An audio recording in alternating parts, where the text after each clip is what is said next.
समय और स्थिति कभी भी बदल सकती है, अतः कभी किसी का अपमान न करें और ना ही किसी को तुच्छ समझे। आप शक्तिशाली हो सकते हैं, पर समय आपसे भी अधिक शक्तिशाली है। ठोकर लगने से भले ही चीज़ें टूट जाती हैं, परंतु इंसान ठोकर लगने से ही बनता है। तेल की एक बूंद के समान होता है। आप कितना भी पानी डालें, वह हमेशा ऊपर ही तैरता है। इसलिए सच्चाई और सच्चे संबंध हमेशा कायम रहते हैं। दोस्तों, आज मैं आपको भगवान श्री कृष्ण की एक ऐसी कहानी सुनाने जा रही हूँ जिसे शायद आपने पहले कभी नहीं सुनी होगी। यह कहानी भगवान श्री कृष्ण की समय की परीक्षा और उनके अद्वितीय रूप में कार्य करने की शक्ति को दर्शाती है।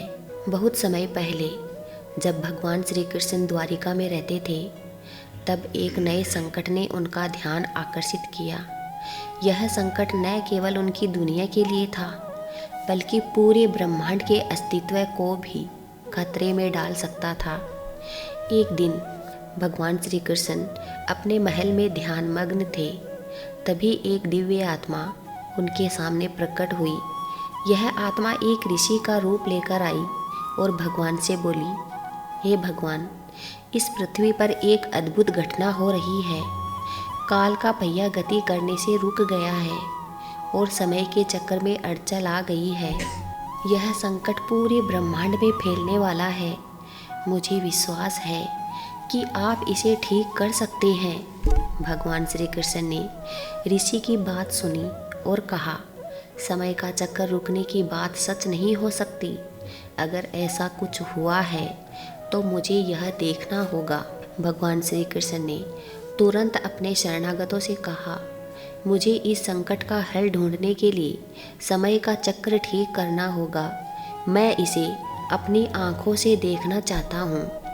उन्होंने अपनी शक्ति से समस्त ब्रह्मांड को एकत्रित किया और काल चक्र को देखना शुरू किया। जैसे ही वह समय के चक्र की गहराई में उतरते गए, उन्होंने पाया कि समय का पहिया वास्तव में रुक गया था। लेकिन यह कोई साधारण घटना नहीं थी। समय का रुकना केवल पृथ्वी पर नहीं, बल्कि सभी लोकों में प्रभाव डाल रहा था। इस घटना के पीछे एक दिव्य तत्व था जो समय को रोकने का प्रयास कर रहा था, ताकि ब्रह्मा, विष्णु और महेश के अस्तित्व को स्थिर किया जा सके। भगवान श्री कृष्ण ने तुरंत इस समस्या के समाधान के लिए एक योजना बनाई। भगवान श्री कृष्ण ने पूरी शक्ति से समय के चक्र को ठीक करने के लिए एक महान यज्ञ का आयोजन किया। उन्होंने यज्ञ के माध्यम से समय के देवता को प्रसन्न करने का निर्णय लिया।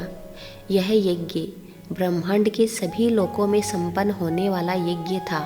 यज्ञ संपन्न करने के लिए भगवान श्री कृष्ण ने स्वयं को एक साधारण ब्राह्मण के रूप में प्रकट किया और यज्ञ के आयोजन में समय को फिर से सही दिशा में लाने का कार्य किया। यज्ञ के बीच में जब सब लोग परेशान थे और समय की गति के बारे में चिंता कर रहे थे, भगवान श्री कृष्ण ने एक दिव्य मंत्र का उच्चारण किया, जिससे समय का चक्र फिर से घूमने लगा।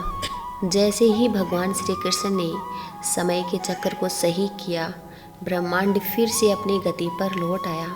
भगवान श्री कृष्ण ने सबको यह संदेश दिया कि समय का चक्र अनश्वर है, कोई भी इसे रोक नहीं सकता। हमें समझना चाहिए कि समय केवल एक साधन है। हमारी दिव्य यात्रा और कर्मों का परिणाम इसी समय के माध्यम से सामने आता है।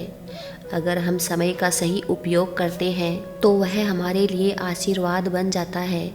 उन्होंने यह भी कहा कि समय का सदुपयोग करना ही जीवन का सबसे बड़ा धर्म है। अगर हम समय को बर्बाद करते हैं तो हम अपने जीवन के असली उद्देश्य को भूल जाते हैं। दोस्तों, भगवान श्री कृष्ण की इस अद्भुत कहानी से हमें यह सीखने को मिलता है कि समय न केवल हमारे जीवन में एक महत्वपूर्ण तत्व है, बल्कि हमारे कर्मों का परिणाम भी है। समय का सही उपयोग हमारे जीवन को दिशा और सफलता दे सकता है। समय की महत्ता और उसका सम्मान हम सभी को समझना चाहिए, क्योंकि समय कभी भी रुकने वाला नहीं है और हम इसे फिर से फ़ायदे में बदलने का मौका नहीं खो सकते। जय श्री कृष्णा।